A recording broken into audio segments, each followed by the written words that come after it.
രണ്ട് രാജാക്കന്മാർ 17-ാം അധ്യായം. ഹോസിയ ഇസ്രായേൽ രാജാവ്. യൂദാ രാജാവായ ആഹാസിൻ്റെ 12-ാം ഭരണവർഷം ഏലായുടെ പുത്രനായ ഹോസിയ സമരിയായിൽ ഇസ്രായേലിൻ്റെ രാജാവായി. അവൻ 9 വർഷം ഭരിച്ചു. അവൻ കർത്താവിൻ്റെ മുൻപിൽ തിന്മ പ്രവർത്തിച്ചു. എങ്കിലും തൻ്റെ മുൻഗാമികളായ ഇസ്രായേൽ രാജാക്കന്മാരെ പോലെ ആയിരുന്നില്ല. അസീറിയ രാജാവായ ശൽമനേസർ അവനെതിരെ വന്നു. ഹോസിയ അവൻ്റെ സാമന്തനായി കപ്പം കൊടുത്തു. പിന്നീട് അവൻ ഈജിപ്ത് രാജാവായ സോയുടെ അടുക്കൽ ദൂതന്മാരെ അയക്കുകയും അസീറിയ രാജാവിന് പ്രതിവർഷം കൊടുത്തുവന്ന കപ്പം നിർത്തലാക്കുകയും ചെയ്തു. അവൻ്റെ കുടിലത മനസ്സിലാക്കിയ അസീറിയ രാജാവ് അവനെ ബന്ധിച്ച് കാരാഗൃഹത്തിലടച്ചു. സമരിയായുടെ പതനം. അസീറിയ രാജാവ് രാജ്യം ആക്രമിക്കുകയും സമരിയായിൽ വന്ന് 3 കൊല്ലത്തേക്ക് ഉപരോധം ഏർപ്പെടുത്തുകയും ചെയ്തു. ഹോസിയായുടെ 9-ാം ഭരണവർഷം അസീറിയ രാജാവ് സമരിയ അധീനമാക്കി. ഇസ്രായേലരെ അസീറിയയിലേക്ക് കൊണ്ടുപോയി ഹാലായിലും ഗോസാനിലെ ഹാബോർ നദീതീരത്തും മെദിയ നഗരങ്ങളിലും പാർപ്പിച്ചു. ഇങ്ങനെ സംഭവിച്ചതിന് കാരണമിതാണ്: തങ്ങളെ ഈജിപ്തിൽ നിന്ന് ഫറവോ രാജാവിൻ്റെ അടിമത്തത്തിൽ നിന്ന് മോചിപ്പിച്ച തങ്ങളുടെ ദൈവമായ കർത്താവിനെതിരെ ഇസ്രായേൽ ജനം പാപം ചെയ്തു.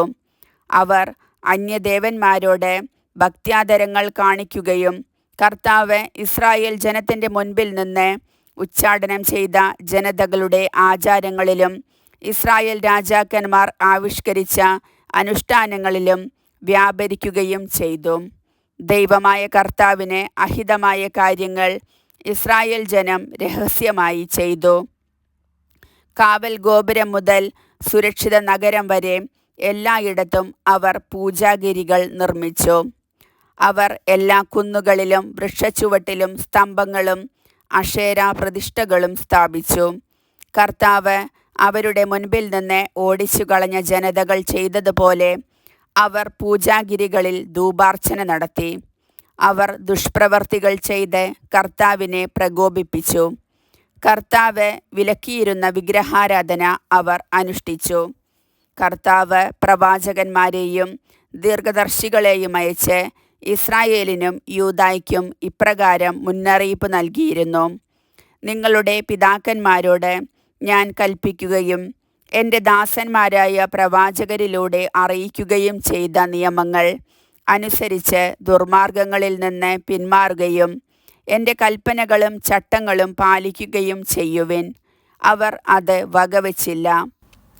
ദൈവമായ കർത്താവിൽ വിശ്വസിക്കാതിരുന്ന തങ്ങളുടെ പിതാക്കന്മാരെ പോലെ അവർ ദുശാഠ്യക്കാരായിരുന്നു. തങ്ങളുടെ പിതാക്കന്മാർക്ക് അവിടുന്ന് നൽകിയ കൽപ്പനകളും ഉടമ്പടിയും തങ്ങൾക്കു ലഭിച്ചിരുന്ന മുന്നറിയിപ്പുകളും അവർ അവഗണിച്ചു. അവർ വ്യാജവിഗ്രഹങ്ങളുടെ പിന്നാലെ പോയി അവിശ്വസ്തരാവുകയും ചുറ്റുമുള്ള ജനതകളെ അനുകരിക്കുകയും ചെയ്തു. ഈ ജനതകളെപ്പോലെ പ്രവർത്തിക്കരുതെന്ന് കർത്താവ് കൽപ്പിച്ചിരുന്നു. അവർ ദൈവമായ കർത്താവിൻ്റെ എല്ലാ കൽപ്പനകളും പരിത്യജിച്ച് തങ്ങൾക്കായി കാളക്കുട്ടികളുടെ 2 വിഗ്രഹങ്ങൾ വാർത്തുണ്ടാക്കി അശേര പ്രതിഷ്ഠ സ്ഥാപിക്കുകയും ആകാശഗോളങ്ങളെ ആരാധിക്കുകയും ബാൽദേവനെ സേവിക്കുകയും ചെയ്തു. അവർ പുത്രീപുത്രന്മാരെ ദഹനബലിയായി അർപ്പിക്കുകയും ശകുനം നോക്കുകയും മന്ത്രവാദം നടത്തുകയും കർത്താവ് കാൺകെ തിന്മയ്ക്ക് തങ്ങളെ തന്നെ വിൽക്കുകയും ചെയ്ത് അവിടത്തെ പ്രകോപിപ്പിച്ചു. അതിനാൽ കർത്താവ് ഇസ്രായേലിൻ്റെ നേരെ ക്രുദ്ധനായി അവരെ തൻ്റെ കൺമുൻപിൽ നിന്ന് നീക്കിക്കളഞ്ഞു. യൂദാ ഗോത്രമല്ലാതെ ഒന്നും അവശേഷിച്ചില്ല. യൂദായും ദൈവമായ കർത്താവിൻ്റെ കൽപ്പനകൾ അനുസരിക്കാതെ ഇസ്രായേലിൻ്റെ ആചാരങ്ങളിൽ മുഴുകി. കർത്താവ് ഇസ്രായേലിൻ്റെ സന്തതികളെ ഉപേക്ഷിക്കുകയും ശിക്ഷിക്കുകയും കൊള്ളക്കാരുടെ കയ്യിൽ ഏൽപ്പിക്കുകയും തൻ്റെ മുൻപിൽ നിന്ന് നിഷ്കാസനം ചെയ്യുകയും ചെയ്തു. കർത്താവ് ഇസ്രായേലിനെ ദാവീദിൻ്റെ ഭവനത്തിൽ നിന്ന് വിച്ഛേദിച്ചപ്പോൾ അവർ നെബാത്തിൻ്റെ പുത്രനായ ജെറോബോവാമിനെ രാജാവാക്കി. അവൻ ഇസ്രായേലിനെ കർത്താവിൻ്റെ മാർഗത്തിൽ നിന്ന് പിന്തിരിപ്പിച്ച് വലിയ പാപങ്ങളിലേക്ക് നയിച്ചു. ജെറോബോവാം ചെയ്ത എല്ലാ പാപങ്ങളും ഇസ്രായേൽ ജനം ചെയ്തു. കർത്താവ് തൻ്റെ ദാസന്മാരായ പ്രവാചകന്മാരിലൂടെ അരുളി ചെയ്തതുപോലെ ഇസ്രായേലിനെ തൻ്റെ മുൻപിൽ നിന്ന് നിഷ്കാസനം ചെയ്യുന്നതുവരെ അവർ അവയിൽ നിന്ന് പിന്തിരിഞ്ഞില്ല. ഇസ്രായേൽ ഇന്നും അസീറിയയിൽ പ്രവാസികളായി കഴിയുന്നു. സമരിയക്കാരുടെ ഉത്ഭവം. അസീറിയ രാജാവ് ബാബിലോൺ, കുത്ത, അവ്വ, ഹമാത്ത്, സെഫാർവയീം എന്നിവിടങ്ങളിൽ നിന്ന് ആളുകളെ കൊണ്ടുവന്ന് ഇസ്രായേൽ ജനത്തിന് പകരം സമരിയ നഗരങ്ങളിൽ പാർപ്പിച്ചു. അവർ സമരിയ സ്വന്തമാക്കി അതിൻ്റെ നഗരങ്ങളിൽ വസിച്ചു. അവിടെ വാസം തുടങ്ങിയ കാലത്ത് അവർ കർത്താവിനോട് ഭക്ത്യാദരങ്ങൾ കാണിച്ചില്ല. അതിനാൽ അവിടുന്ന് അവരുടെ ഇടയിലേക്ക് സിംഹങ്ങളെ അയച്ചു.